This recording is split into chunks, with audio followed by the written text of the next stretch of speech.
स्वागत है आप सभी का tech study ITI YouTube channel पर। तो वर्कशॉप कैलकुलेशन एंड साइंस का पूरा सीरीज जो भारत स्किल एंड निमी का था 8 मॉड्यूल हमने चैनल पे कंप्लीट कर दिया है। अगर आपने नहीं देखा डिस्क्रिप्शन में लिंक है, ज़रूर देखिएगा। अब हम आ गए आपके लिए मॉडल पेपर के साथ। ये है पहला मॉडल पेपर आपका जो 16 से 31 जनवरी तक का फेज़ में एग्ज़ाम होने वाला है। उसके लिए हमने स्पेशली प्रिपेयर किया है। सेकेंड ईयर सभी ट्रेड के लिए है। इंग्लिश हिंदी दोनों में आपको क्वेश्चन मिलेंगे। तो जो क्वेश्चन 20 से 24 दिसंबर तक पूछे गए या आपके 4 से 9 जनवरी के बीच में पूछे गए, उनको भी इसमें हमने शामिल किया है। साथ ही और इम्पॉर्टेंट क्वेश्चंस भी शामिल हैं जो कि आपके एग्जाम में पूछे जा सकते हैं। तो टोटल इसमें आपके जो 25 क्वेश्चन आएंगे हमने शामिल किए हैं। टोटल 25 प्लस 5 क्वेश्चन 30 क्वेश्चन हम करवाएंगे। और लास्ट का जो क्वेश्चन नंबर 31 है उसका आंसर आपको करना है कमेंट बॉक्स में, जैसा कि हम अपने सभी मॉडल पेपर्स में रखते हैं। जिसका भी आंसर सही होगा उसे हम लाइक और कमेंट जरूर करेंगे। चैनल पर नए हैं तो सब्सक्राइब कर लीजिए। वीडियो थोड़ी सी पसंद आती है तो लाइक कीजिएगा, क्योंकि आपके लाइक से ही ये यूट्यूब वीडियो और आगे इसको प्रमोट करेगा, जिससे और लोगों तक भी ये पहुंच पाएगी। सब्सक्राइब करने के बाद इस तरह से बेल आइकन जरूर दबाइएगा, जिससे कि जो भी वीडियो अपलोड हो आपको उसकी नोटिफिकेशन मिल जाए। क्योंकि हम डेली बेसिस पर आपको एक मॉडल पेपर एम्प्लॉयबिलिटी स्किल का और एक वर्कशॉप कैलकुलेशन का देने वाले हैं। तो पहला क्वेश्चन है, देखिए यहाँ पे, which one is the most reliable estimate. ये क्वेश्चन पूछा गया आपका जो प्रीवियस पेपर्स हुए हैं अभी उसमें। इनमें से कौन सबसे विश्वसनीय अनुमान है? प्राइमरी एस्टिमेट यानी प्राथमिक अनुमान, plinth area estimate, cube rate estimate या डिटेल्ड एस्टिमेट। तो जो डिटेल्ड एस्टिमेट होता है ये आपका सबसे विश्वसनीय अनुमान, सबसे रिलायबल एस्टिमेट माना जाता है। इसको डिटेल्ड एस्टिमेट या विस्तृत अनुमान यहाँ पे आपका राइट आंसर हो जाएगा। क्वेश्चन नंबर 2 है, देखिए, which depends on the frictional force. इनमें घर्षण बल पर कौन सा निर्भर करता है? ठीक है। टाइप ऑफ मेटल्स यानी धातुओं के प्रकार, कॉन्टैक्ट सरफेस से संपर्क सतह, quantity of the contacting metal संपर्क सतह पे धातुओं की मात्रा, या क्वालिटी ऑफ मेटल्स धातुओं की गुणवत्ता। तो यहाँ पे आपका राइट आंसर है ऑप्शन बी, संपर्क सतह या कॉन्टैक्ट सरफेस जो होता है इसी पे फ्रिक्शनल फोर्स क्या करता है? डिपेंड करता है। क्वेश्चन नंबर 3 है, ये भी क्वेश्चन आपका बार बार पूछा गया है। What is the formula to find coefficient of friction. घर्षण के गुणांक को खोजने का सूत्र क्या है? तो घर्षण गुणांक खोजने का, घर्षण गुणांक को हम डिनोट करते हैं म्यू से। उसका फार्मूला होता है mu is equal to F upon W. क्या होता है? Mu is equal to F upon W, जहाँ एफ क्या है? बल है, और डब्लू क्या है? भार है। क्वेश्चन नंबर 4 है, what causes the efficiency of a machine bye maintaining the lubricants. अगर हम लुब्रिकेशन यानी स्नेहन को बनाए रखें तो मशीन की दक्षता क्या होगी? इंक्रीज यानी बढ़ जाएगी, डिक्रीज यानी कम हो जाएगी, रिमेन सेम एक ही रहेगी, या डज नॉट अफेक्टेड प्रभावित नहीं करता है। तो यहाँ पे क्या होता है, अगर आप लुब्रिकेशन बना कर रखते हैं तो दक्षता मशीन की क्या होती है? इंक्रीज हो जाती है, बढ़ जाती है। ये भी क्वेश्चन आपका बार बार रिपीट हुआ, आप इसको 5 स्टार देकर चल सकते हैं। क्वेश्चन नंबर 5 है, what the name of the point eight which all the weight of the body concentrated. उस बिंदु का आपको नाम बताना है जिस पर शरीर के सभी भार क्या होते हैं? केंद्रित होते हैं। वेरी इंपॉर्टेंट क्वेश्चन है, बहुत बार पूछा गया है। इनिशियल पॉइंट यानी प्रारंभिक बिंदु, सेंटर ऑफ ग्रेविटी यानी गुरुत्वाकर्षण का केंद्र, सेंट्रॉइड यानी केंद्रक, या सेंट्रल पॉइंट यानी केंद्र बिंदु। तो भार कहाँ से काम करता है सारा? वो होता है आपका सेंटर ऑफ ग्रेविटी यानी गुरुत्वाकर्षण का केंद्र। क्वेश्चन नंबर 6 है, what describes the detailed specification for the item of work. कार्यों के विस्तृत विनिर्देश का वर्णन करता है। Quality, quantity, workmanship, method of execution यानी गुणवत्ता, मात्रा, कारीगरी, निष्पादन की विधि, कलर यानी रंग, टैक्स, ट्रांसपोर्ट, ओवरहेड एक्सपेंसेस, दर, परिवहन और ऊपरी खर्च, मेंटेनेंस, स्टॉक एंड कॉस्ट। तो यहाँ पे क्या होता है, जो विस्तृत विनिर्देश है, विस्तृत स्पेसिफिकेशन, वो क्या बताता है? उसमें आपको मिलेगा गुणवत्ता, मात्रा यानी क्वांटिटी, कारीगरी क्या है, एंड निष्पादन की विधि, मेथड ऑफ एग्जीक्यूशन यानी काम करने का तरीका कैसा है, विधि कैसी है। ये क्वेश्चन भी बहुत इंपॉर्टेंट है। क्वेश्चन नंबर 7 है, देखिए, इस टाइप के क्वेश्चंस बहुत पूछे जा रहे हैं। What the multiplication value of 5a² into 8a⁵ and b का क्यूब। अब आप ध्यान दीजिए, क्या है? 5a² into 8a⁵ and b cube. तो मल्टीप्लिकेशन में घातें क्या होती हैं? जुड़ जाती हैं। 5 + 2 हो जाएगा एंड 3 + 1 हो जाएगा। एंड 8 एंड 5 का आप मल्टीप्लाई करेंगे, कितना आएगा? 8 5 जा 40। a 5 और 2 मिलकर कितना हो गया? a⁵ एंड b की पावर क्या हो गया? 4। तो 40 a⁵ b⁴ is the right answer. यहाँ पे क्वेश्चन पूछा गया है, कई बार पूछा गया है। क्वेश्चन नंबर 8 है, what is the total cost. कुल लागत क्या है, यानी टोटल कॉस्ट क्या होती है? तो टोटल कॉस्ट क्या होती है? जो आप रॉ मटेरियल लेते हैं वो, प्लस उस पर आप जो काम करते हैं वो, दोनों मिला के क्या हो जाती है?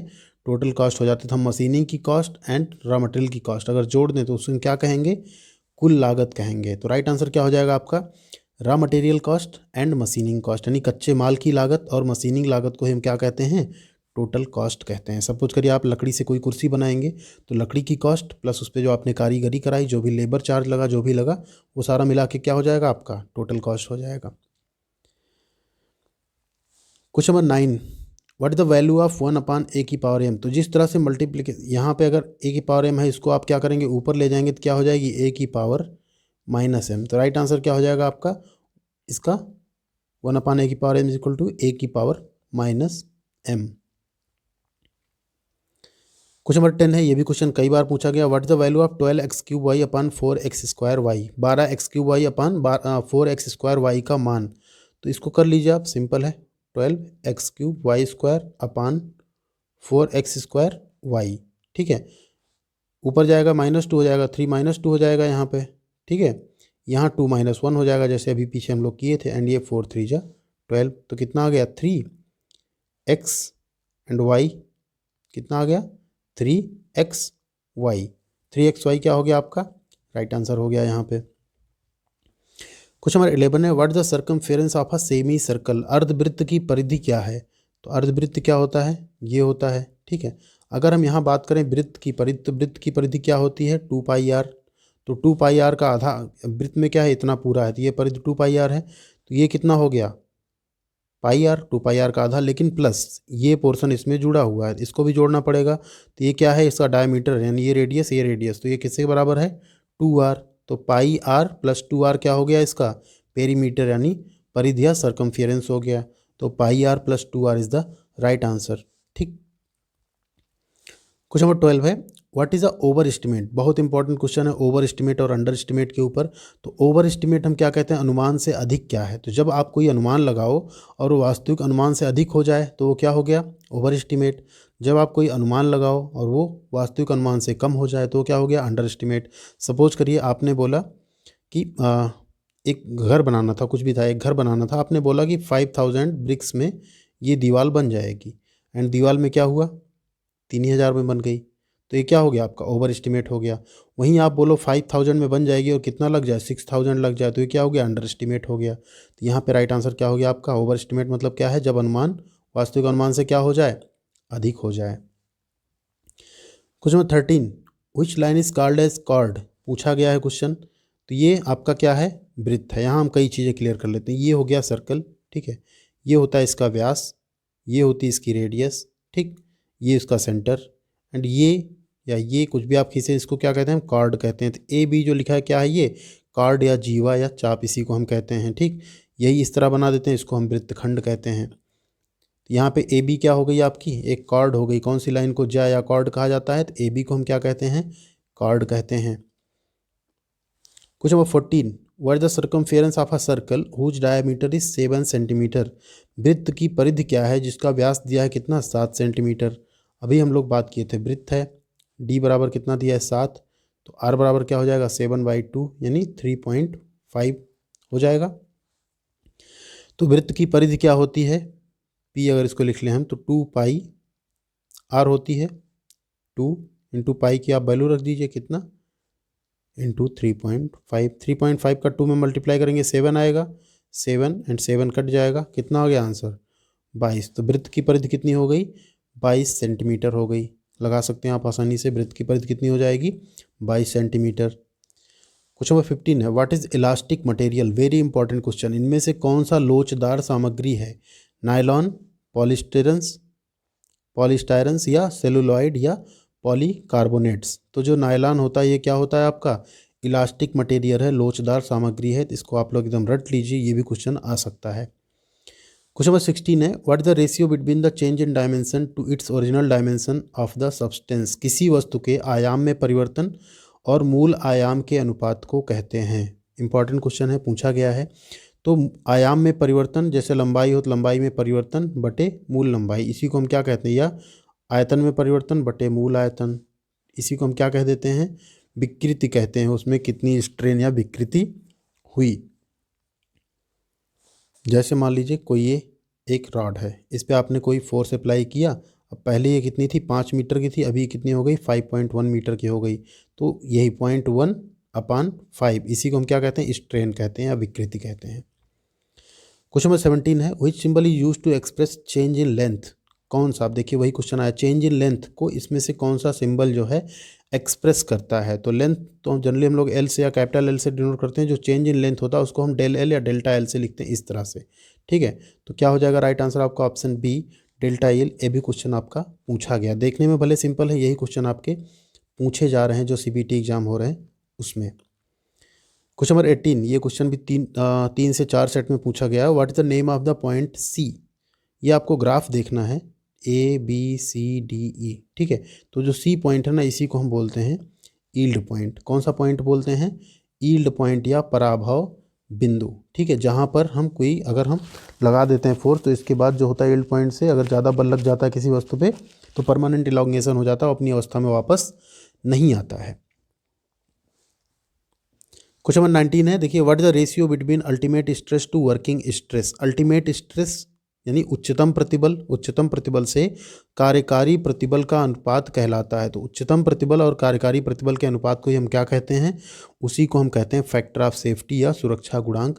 इस पे एक क्वेश्चन भी आ सकता है, आगे हम लोग करेंगे। Question number 20, which force acts on a crankshaft. कौन सा बल क्रैंकशाफ्ट पर कार्य करता है।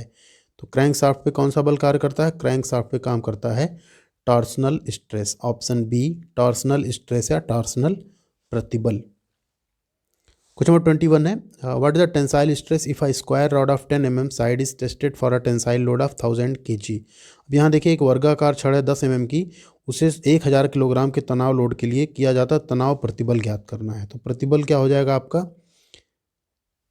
अपान एरिया। इसको हम केजी में रखते हैं क्योंकि आंसर सारे केजी में दिए हैं। भाई स्क्वायर रॉड है तो स्क्वायर का एरिया क्या होता है, भुजा का स्क्वायर, यानी 10 × 10। तो ये कट गया 2 0, कितना आ गया 10 kg पर mm स्क्वायर। कितना आ गया आंसर आपका 10 kg पर mm स्क्वायर। स्ट्रेस बराबर होता है बल बटे क्षेत्रफल, जो भी क्रॉस सेक्शनल क्षेत्रफल है उसका, ठीक है। तो राइट आंसर क्या हो गया आपका 10 किलोग्राम प्रति mm स्क्वायर।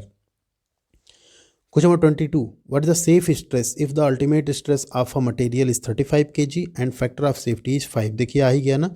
तो फैक्टर ऑफ सेफ्टी को अगर FS लिखें आप, तो क्या होता है FS is equal to ultimate stress upon safe stress, या इसी को हम क्या बोलते हैं सुरक्षित प्रतिबल, ठीक है।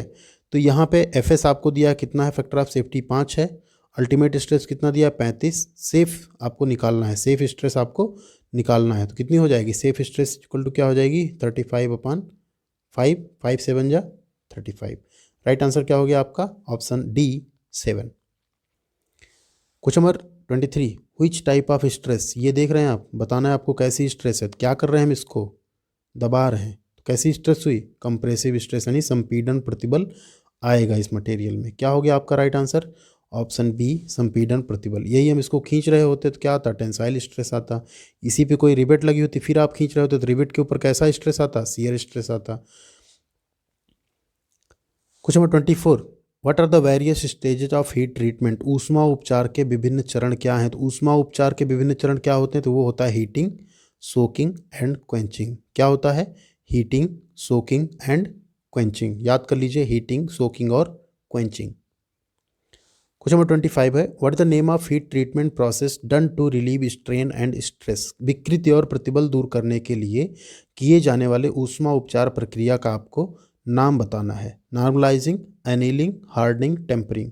क्या होता है जो आपका एनीलिंग होता है, इसे हम क्या करते हैं विकृति और प्रतिबल दूर करने के लिए करते हैं किसी मटेरियल का। क्वेश्चन नंबर 26 है, what is the colour of metal piece when heated to 250 degree Celsius while doing the tempering process. Tempering प्रक्रिया करते समय एक धातु के टुकड़े को 250 डिग्री सेल्सियस पर गर्म किया जाता है, तो उस धातु के टुकड़े का रंग क्या होगा। बहुत इंपॉर्टेंट क्वेश्चन है, 3 से 4 सेट में पूछा भी गया है। तो उसका रंग क्या हो जाएगा भूरा, यानी कि ब्राउन कलर का हो जाएगा 250 डिग्री सेल्सियस पे गर्म करने पर। क्वेश्चन नंबर 27 है, व्हाट इज़ अ प्रॉफिट। लाभ क्या है, तो कोई चीज़ आप खरीदते हो फिर उसे बेचते हो, तो जो दोनों के बीच का डिफरेंस आता है, जो खरीदा आपने उसको क्या बोलते हैं कॉस्ट प्राइस यानी CP, जो सेल करते हैं उसको क्या बोलते हैं सेलिंग प्राइस। तो सेलिंग प्राइस हम हमेशा अगर ज़्यादा रखें यानी कम में खरीदें ज़्यादा में बेचें तो क्या होता है हमें लाभ। तो सेलिंग प्राइस में से कॉस्ट प्राइस को घटा दें तो क्या आ जाता है लाभ आ जाता है। आपका विक्रय मूल्य माइनस क्रय मूल्य क्या कहलाता है?